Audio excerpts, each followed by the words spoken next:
Hello students,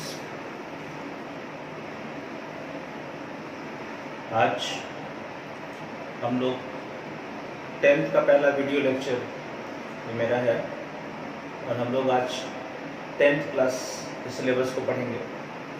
10th class में जो आपका पहला यूनिट है वो इलेक्ट्रिसिटी है।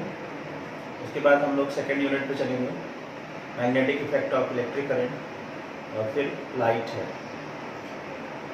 इलेक्ट्रिसिटी में आपको बेसिक चीज़ें जाननी हैं, जैसे चार्ज का क्या कॉन्सेप्ट होता है और चार्ज को की बेसिक प्रॉपर्टीज़ क्या होती हैं, और उसके बाद हम लोग करंट पे चलेंगे, इलेक्ट्रिक करंट पर। अगर आपको चार्ज के बारे में डिटेल स्टडी करनी है तो आप मेरे 12th के वीडियो पे चले जाएगा, सेम लिंक पे आप सेम चैनल पे electric charges and field search करेंगे तो आपको वीडियो मिल जाएगा। आइए देखते हैं। तो हमारा पहला चैप्टर है क्लास 10th के लिए यूनिट 1 इलेक्ट्रिसिटी। इलेक्ट्रिसिटी को हम दो ब्रांचेस में डिवाइड कर सकते हैं। पहली ब्रांच है इलेक्ट्रोस्टैटिक्स। इलेक्ट्रोस्टैटिक्स का मतलब क्या होता है? इलेक्ट्रो मीन्स होता है चार्ज, स्टैटिक मतलब रेस्ट। तो इस ब्रांच में हम लोग चार्ज के बारे में पढ़ते हैं, लेकिन चार्ज रेस्ट में होना चाहिए। इलेक्ट्रोडायनेमिक्स, इलेक्ट्रो मीन्स फिर से वही charge, dynamics means motion, means आपका चार्ज मोशन में होना चाहिए। मीन्स इलेक्ट्रोस्टैटिक्स में हम चार्ज के बारे में पढ़ेंगे लेकिन चार्ज रेस्ट में होगा। इलेक्ट्रोडायनेमिक्स में हम चार्ज के बारे में पढ़ेंगे लेकिन चार्ज मोशन में होगा। अब आते हैं कि ये चार्ज क्या होता है, ये चार्ज कहाँ से आया। इसका आप स्क्रीनशॉट ले सकते हैं क्योंकि हम इसको मिटाएंगे। चार्ज का आपको डिटेल स्टडी करना होगा तो आप 12th के वीडियो को देख सकते हैं।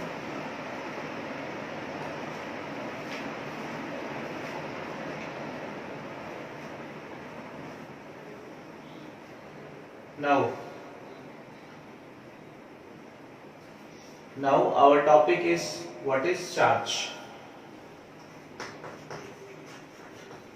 इलेक्ट्रिक चार्ज क्या है?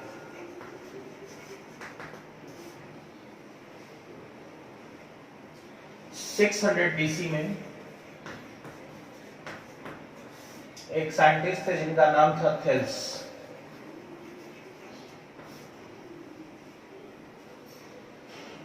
थेल्स ने कुछ चीजें देखी, हम लोग भी घर में अपने कुछ चीजें देखते हैं।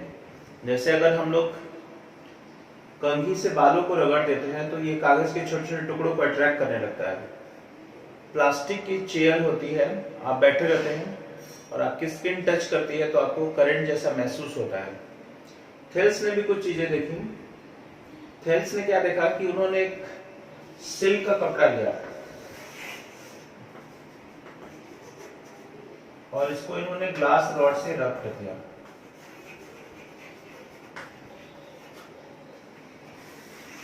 और इन्होंने कैट स्किन लिया और इसको एबोनाइट रॉड से रब कर दिया।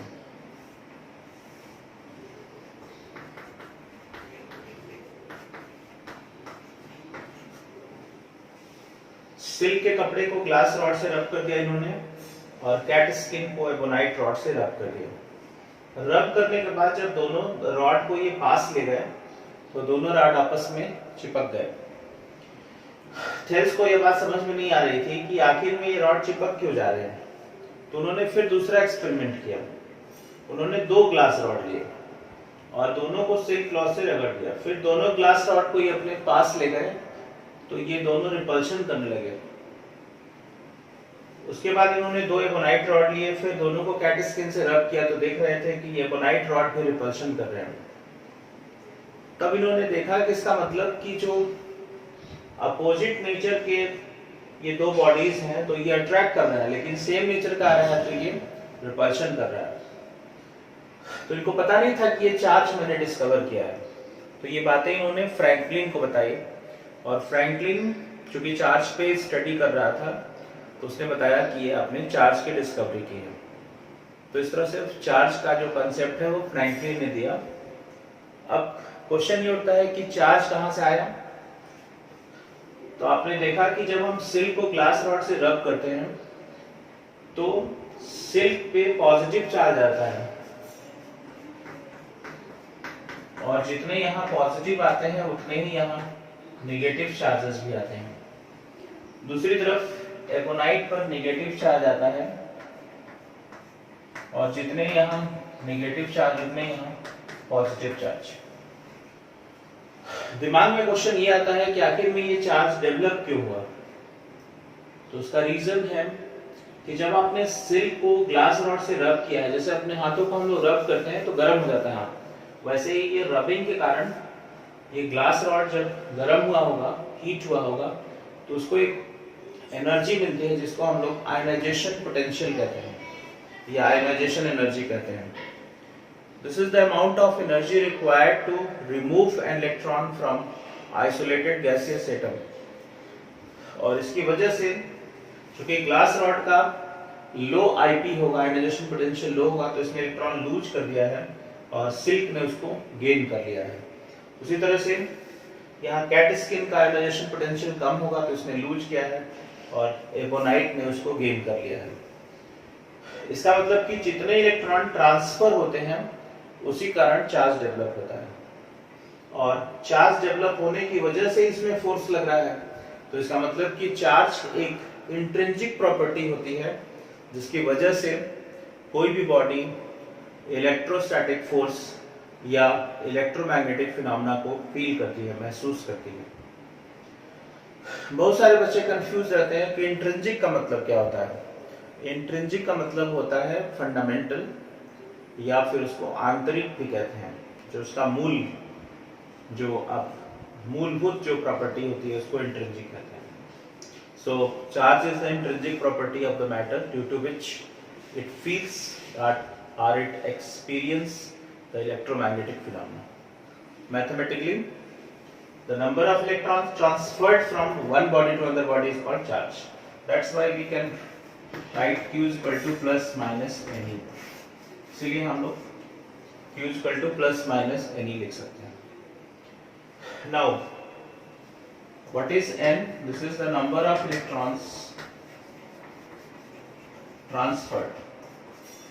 जितने भी इलेक्ट्रॉन ट्रांसफर्ड होते हैं उससे मतलब है हमको इससे मतलब नहीं कि बॉडी पे कितने इलेक्ट्रॉन हैं, तो N को कहते हैं और E is 1.610 to the power minus 19 coulomb.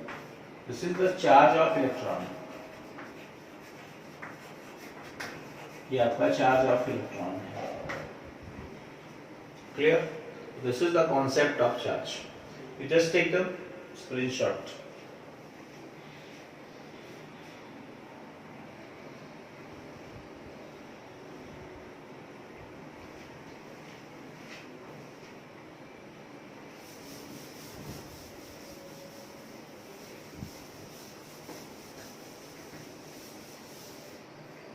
Now the unit of charge.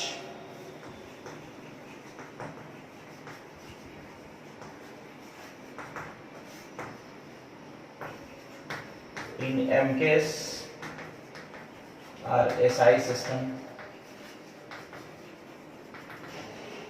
MKS आप जानते होंगे मीटर किलोग्राम सेकंड कहते हैं। SI means standard international system. इसमें इसकी यूनिट कूलम होती है, इसको हम C से डिनोट करते हैं। और इन CGS system the unit is ESU,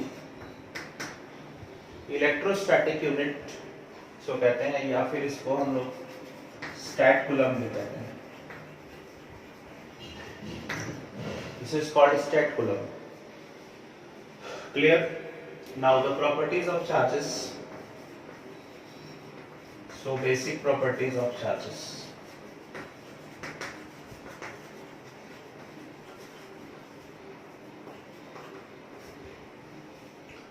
The first properties आपने अभी देखा, अगर लाइक चार्जेस हैं रिपल्शन होगा, अगर लाइक चार्जेस हैं प्लस प्लस हैं रिपल्शन होगा, माइनस माइनस है रिपल्शन होगा, अगर अनलाइक चार्जेस हैं प्लस माइनस है अट्रैक्शन होगा। So this is the first property, that like charges repelling to each other and unlike charges attracting to each other. This is the first property. Now the second property is conservation of charge.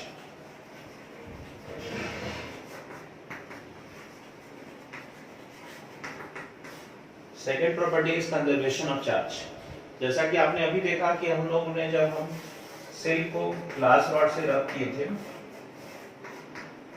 तो इस पे अगर positive charge 5 है तो इस पे negative charge भी 5 आएगा।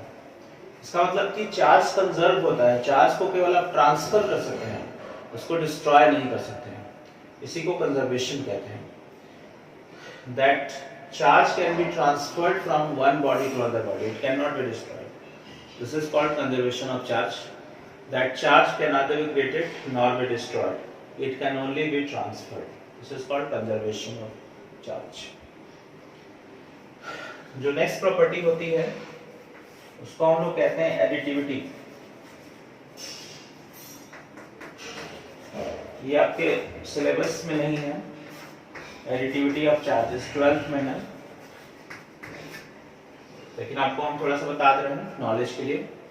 एडिटिविटी का मतलब होता है कि किसी भी बॉडी पर अगर आपको टोटल चार्ज निकालना है, जैसे मान लीजिए बॉडी है और इस पर +1 कूलम चार्ज है, -3 कूलम चार्ज है, -4 कूलम है, -2 कूलम है, इस तरह से बहुत सारे चार्जेस हैं इस बॉडी पर, तो इनका जो नेट चार्ज होगा वो इनके अलजेब्रिक सम के बराबर होगा।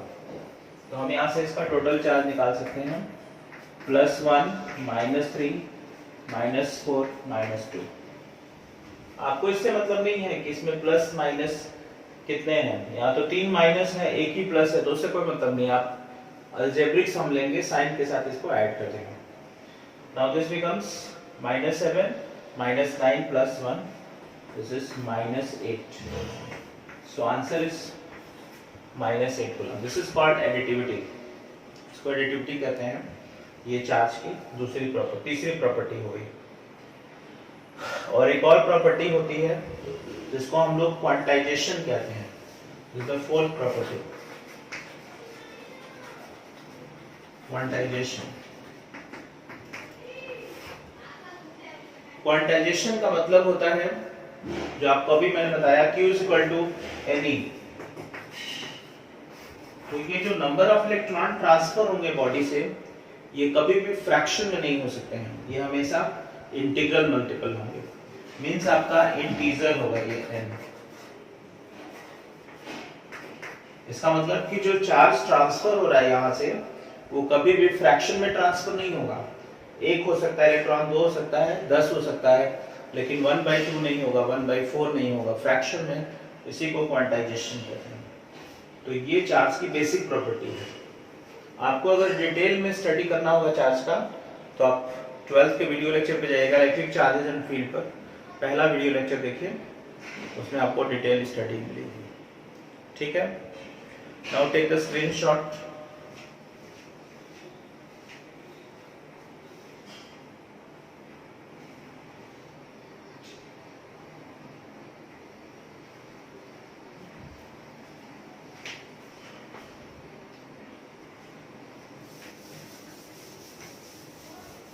चार्ज के बाद हम लोगों को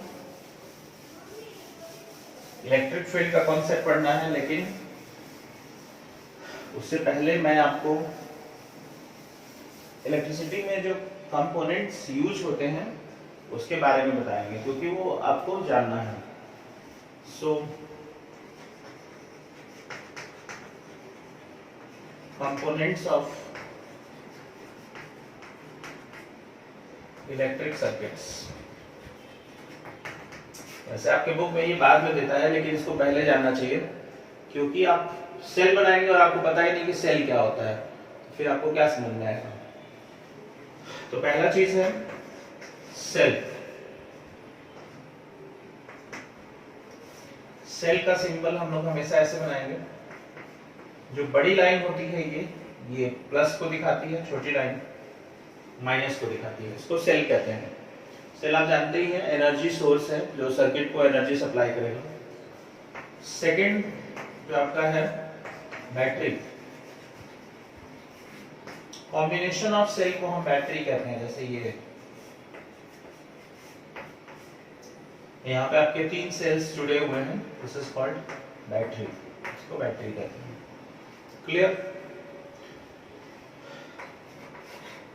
थर्ड थिंग इज सपोज की, हमको की बनाना है, स्विच जिसको कहते हैं आप लोग घर में, इसको हम लोग स्विच कहते हैं कॉमन लैंग्वेज में।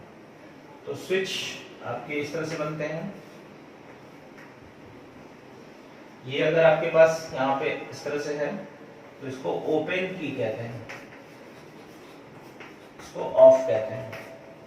और यही अगर की यहाँ बीच में डॉट बना हुआ है तो ये क्लोज हो जाएगा, इसको ऑन कहते हैं। ये स्विच ऑन हो गया, ये ओपन है, ये ऑन हो गया। ठीक है। एक और स्विच होता है जो हम लोग डोरबेल में यूज करते हैं, इसको कहते हैं टैपिंग की। आप लोग सोच रहे हो इसका भी स्पेशल नेम है? Yes, this is called plug की, इसको प्लग की कहते हैं। नाउ टैपिंग की, टैपिंग की का जो डायग्राम होता है वो इस तरह से होता है।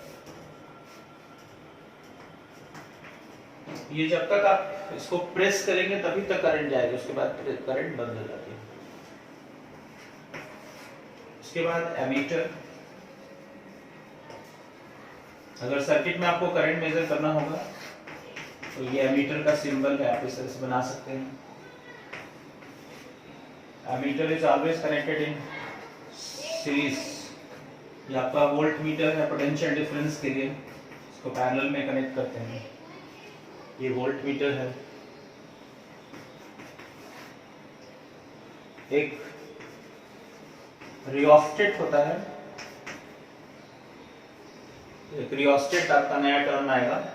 रियोस्टेट हम लोग तब यूज करते हैं जब हमको वेरिएबल रेजिस्टेंस यूज करना होता है, इसको वेरिएबल रेजिस्टर भी कहते हैं, वेरिएबल रेजिस्टेंस या रेजिस्टर। इसके 2 सिंबल्स हैं, आप इस तरह से यूज कर सकते हैं इसको। ये रियोस्टेट आपका है इस तरह से, या इसको इस तरह से भी बुक में दिया जाता है, इसको RS से दिखाते हैं, रियोस्टेट है ये। अगर आपको रेजिस्टर दिखाना है तो आप इस तरह से रेजिस्टर दिखा सकते हैं। ये रेजिस्टर है आपका। अगर आपको रेजिस्टर को वेरिएबल करना है आप जस्ट एरो कर दीजिए, वेरिएबल हो जाएगा। क्लियर? जल्दी से आप स्क्रीनशॉट लीजिए, इसको मिटाएंगे।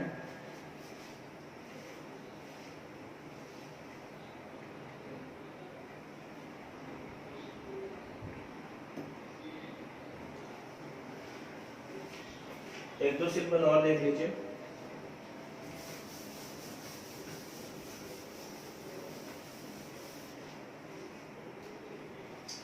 सर्किट में कहीं भी आपको कनेक्शन करना होगा, joining of wires,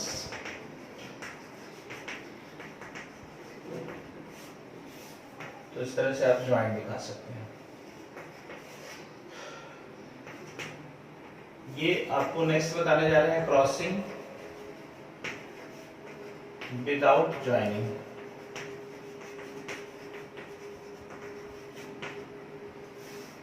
If the wires are going like this, then they are not connected to each other. ये एक दूसरे को कभी कनेक्ट नहीं किए, ये ऊपर से लगा हुआ है। ठीक है, इस तरह से हम इसको बना सकते हैं। और एक और चीज बता देते हैं, गैल्वेनोमीटर। सर्किट में कभी भी करंट को डिटेक्ट करना होगा, डिटेक्ट मतलब पता लगाना होता है, तो हम गैल्वेनोमीटर यूज करते हैं। तो ये गैल्वेनोमीटर है। नेक्स्ट क्लास में हम लोग इलेक्ट्रिक पोटेंशियल और करंट के बारे में पढ़ेंगे, आपका अगला टॉपिक होगा, और वहाँ से हमारा सिलेबस स्टार्ट हो जाएगा। ये भी सिलेबस का पार्ट है, लेकिन वहाँ से इम्पोर्टेंट टॉपिक स्टार्ट हो जाएगा। तो आप इसका स्क्रीनशॉट ले लीजिए और चैनल को जरूर सब्सक्राइब कर दीजिएगा, शेयर कर दीजिए, लाइक कर दीजिए। आपको डेली आपको एक वीडियो मिलेगा 10th क्लास के लिए, इससे आपका पूरा सिलेबस कंप्लीट हो जाएगा। Thank you.